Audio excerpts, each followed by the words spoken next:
Baiklah, saya akan memperkenalkan diri saya. Nama saya Mariseta Tulus, kelas B1 Ekstensi, jurusan Keperawatan semester 5. Pada saat ini saya memenuhi tugas ujian tengah semester dari mata kuliah Kegawat Daruratan Kelautan.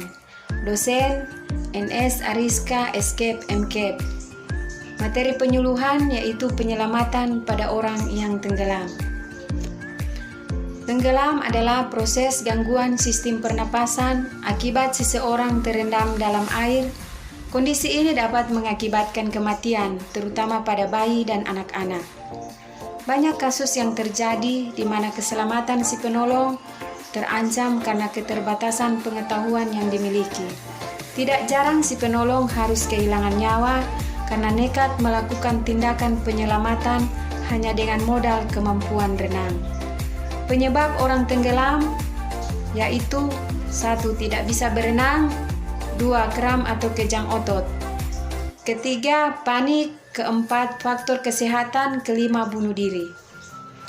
Untuk bisa menjadi seorang penyelamat yang mampu melakukan tugas penyelamatan di air, syarat wajib yang harus dimiliki adalah bisa berenang, berani, punya niat, sehat jasmani, percaya diri, punya kemampuan untuk menolong atau berpengetahuan. Upaya penyelamatan ketika melihat orang tenggelam yang dapat dilakukan jika kita tidak memiliki pengetahuan tentang teknik penyelamatan di air adalah 1. Berteriak sekuat mungkin untuk menarik perhatian orang. 2. Hubungi nomor telepon gawat darurat sesegera mungkin. 3. Jika ingin melakukan pertolongan, lakukan pertolongan seaman mungkin. Bila tidak yakin dengan kemampuan diri sendiri, sebaiknya carilah bantuan, jangan sampai Anda juga menjadi korban. Bentuk penyelamatan air. Terdapat beberapa metode penyelamatan atau pertolongan di air yang bisa dilakukan untuk mempermudah tahapan atau urutannya. Maka metode tersebut disusun secara sistematis dan tindakan yang kecil resikonya hingga ke tindakan yang paling besar resikonya, yaitu 1. Reach, menjangkau atau meraih. Metode ini penolong meraih atau menjangkau korban yang tenggelam dengan menggunakan benda yang ringan dan panjang seperti tongkat, gala, dan kayu. 2. Throw atau lempar. Metode ini dapat dilakukan dengan 2 cara. 1. Melemparkan benda apung yang sudah terikat dengan tali, kemudian menarik korban dengan alat tersebut. 2. Melemparkan benda yang dapat terapung tanpa menggunakan tali, kemudian membiarkan korban berenang dengan alat apung tersebut menuju ke tepi. Metode ketiga yaitu row, mendayung atau menggunakan perahu. Metode ini menggunakan akses pertolongan seperti perahu karet, kano, ataupun perahu kecil lainnya untuk menjangkau korban. 4. Go, berenang dengan bantuan. Metode ini adalah pilihan terakhir yang harus dilakukan karena ketidaktersediaan alat yang dipergunakan untuk mendekati korban dan posisi korban jauh atau berada di tempat yang tidak mungkin menggunakan perahu. Metode kelima, tow atau carry, berenang di belakangnya. Pada metode ini penolong berenang menuju korban, kemudian membawa korban ke tempat yang aman dengan melakukan kontak langsung dengan korban. Penyelamatan yang baik dan benar adalah ketika Anda siap dan tahu atas tindakan penyelamatan yang Anda lakukan.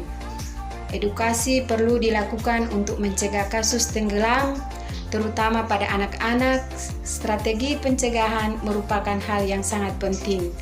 Perlu diberitahukan kepada orang tua bahwa mengajarkan kemampuan berenang pada anak sangat membantu mencegah tenggelam. Demikian penyuluhan yang sudah saya sampaikan. Sebagai penutup, saya mengajak bergabung di kampus Universitas Pembangunan Indonesia Manado.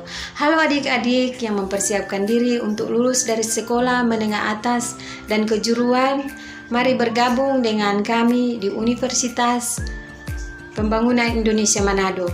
Universitas Pembangunan Indonesia Manado letaknya sangat strategis karena berada di pusat kota Manado, dengan beralamatkan Jalan Walter Mongsidi 6 nomor 129 lingkungan 2 Bahu Kota Manado, Provinsi Sulawesi Utara, Indonesia.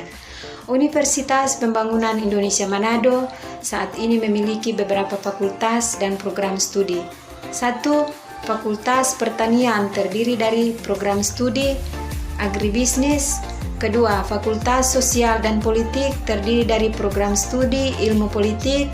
3. Fakultas Hukum terdiri dari program studi Ilmu Hukum. 4. Fakultas Teknik terdiri dari Teknik Elektro, Teknik Sipil. 5. Fakultas Sastra terdiri dari program studi Sastra Inggris.